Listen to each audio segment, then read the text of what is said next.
Hi everyone. In this video, we will cover the chapter tissue. So we are going to cover the introduction and the meristematic tissue part in this video. I will use both languages, Hindi and English, so that it will be easier for you to understand the concept. Alright, so अगर मैं tissue से start करती हूँ तो tissues होते क्या हैं, तो सबसे पहले हम उसके बारे में पढ़ लेते हैं. हमें पता है कि हमारे पास जो लिविंग ऑर्गेनिज्म है, बेटा से हमारे पास जो लिविंग ऑर्गेनिजम्स होते हैं वो टू टाइप्स के होते हैं. एक होते हैं यूनिसेल्यूलर और एक होते हैं मल्टी सेल्यूलर. आपको ध्यान रखना है कि जो यूनिसेल्यूलर ऑर्गेनिज्म है, इनकी बॉडी एक सिंगल सेल से जो है वो बनी होती है, और ये जो एक सिंगल सेल है, ये सारे फंक्शंस को परफॉर्म कर पाता है, जैसे कि डाइजेशन, एक्सक्रीशन, रिप्रोडक्शन एटसेट्रा. और भी जितनी भी जितनी भी मेटाबॉलिक एक्टिविटीज़ है, ये एक सिंगल सेल केपेबल होता है उन एक्टिविटीज़ को परफॉर्म करने के लिए. अब अगर मल्टी सेल्यूलर ऑर्गेनिजम्स के बारे में बात करें तो इसका अगर एग्जाम्पल मैं आपको बताऊं, जैसे हम हो गए, ह्यूमन बींग्स हो गए, या फिर एनिमल्स हो गए, ये सारे आपके मल्टी सेल्यूलर ऑर्गेनिजम्स है. इनकी जो बॉडी होती है वो बहुत सारे नंबर ऑफ सेल से मिलके जो है वो बनी हुई होती है. ये जो सारे सेल्स होते हैं, ये अपने एक पर्टिकुलर ग्रुप बना लेते हैं. पर्टिकुलर ग्रुप कैसे बनाते हैं? जिसमें सिमिलर काइंड ऑफ सेल्स होते हैं, वो अपना एक ग्रुप बना लेते हैं और आपस में कोऑर्डिनेट करके एक पर्टिकुलर फंक्शन को परफॉर्म करते हैं. अब जैसे कि जितने भी हमारे पास मसल टिश्यूज हैं, अगर हम एग्जाम्पल के तौर पे बात करें, मसल टिश्यू में अगर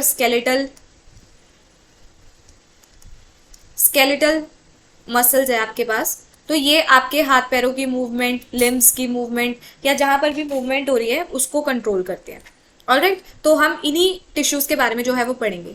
अब ये जो टिश्यूज होते हैं, ये एनिमल्स में भी प्रेजेंट होते हैं और प्लांट्स में भी प्रेजेंट होते हैं. जितने भी मल्टी सेल्यूलर ऑर्गेनिजम्स होंगे, जहां पर आपके बहुत सारे नंबर ऑफ सेल्स होंगे, तो सेल्स अपना एक ग्रुप बना लेते हैं और उस ग्रुप को क्या बोला जाता है? टिश्यू.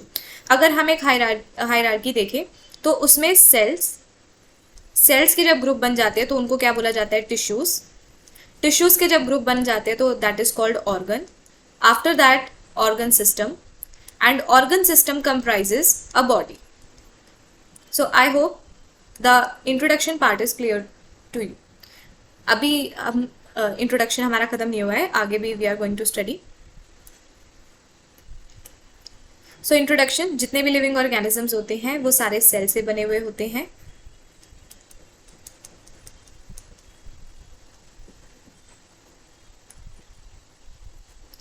जितने भी लिविंग ऑर्गेनिजम्स होते हैं वो सारे किससे मिलके बने होते हैं? सेल्स. चाहे वो यूनिसेल्यूलर ऑर्गेनिज्म हो या फिर मल्टी सेल्यूलर ऑर्गेनिज्म. जो यूनिसेल्यूलर ऑर्गेनिज्म होते हैं वो एक सिंगल सेल से बने हुए होते हैं और वो सारे बेसिक लाइफ एक्टिविटीज़ को परफॉर्म करते हैं, सच एज डाइजेशन, रेस्पिरेशन, और भी मेटाबॉलिक एक्टिविटीज़ लाइक कुछ भी हो सकता है, कोई भी एक्टिविटी हो सकती है जिसमें रिप्रोडक्शन वगैरह, कोई भी chemical activity, that is called metabolic activity. Unicellular organism का एग्जाम्पल है amoeba, paramecium. Multi cellular organisms वो आपके ऑर्गेनिजम्स होते हैं जो एक सेल से ज़्यादा या मतलब जो मैनी सेल से मिलके बने हुए, बहुत सारे नंबर ऑफ सेल से मिलके बने हुए. इसमें क्या होता है कि अलग अलग सेल डिफरेंट फंक्शंस को परफॉर्म करता है, मतलब अलग अलग group of sales different functions को परफॉर्म करते हैं. That is called division of labour. Division of labour it's a very important topic. A group of cells perform a particular function. Different functions are carried out by different group of cells. That is called division of labor. For example, अगर एक building बनती है तो building बनने के लिए हमारे पास we have a group of architect, we have a group of labor, we have a group of transportation. जो ट्रांसपोर्टेशन को देख रहे हैं वो लोग, जो ट्रांसपोर्टेशन को देख रहे हैं, लेबर्स को देख रहे हैं, आर्किटेक्ट को देख रहे हैं, तो ये लोग अपना अपना काम करते हैं, and that is exactly called division of labour. तो ऐसे ही हमारे पास जो सेल्स होते हैं, जैसे कार्डियक सेल्स हार्ट का काम करेंगे, नर्वस टिश्यू आपका न्यूरॉन्स वगैरह होते हैं,